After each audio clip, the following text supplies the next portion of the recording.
উফ, দেখতে দেখতে গরমটা যেন বেশি করে পড়েই গেল। একটু ড্রিঙ্ক না হলে আর চলছে না। আমি তো গাছের টাটকা লিচু নিয়ে রেডি। আপনারা রেডি তো আমার ভিডিও দেখার জন্য?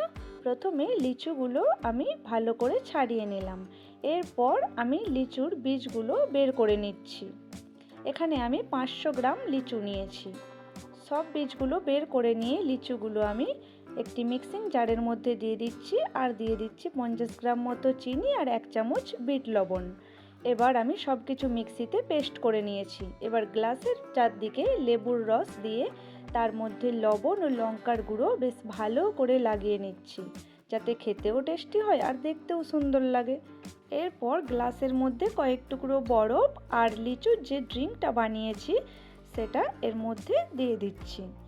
এরপর ওপর থেকে অল্প একটু গোলমরিচের গুঁড়ো ছড়িয়ে ধারে লেবু আর স্ট্র দিয়ে পরিবেশন করলেই রেডি আমাদের লিচি ড্রিঙ্ক। তাহলে কি ভাবছেন, বাড়িতে ট্রাই করবেন কি না? একবার ট্রাই করে দেখুন, বাজার থেকে আর লিচি ড্রিঙ্ক কিনে খেতে মনই চাইবে না।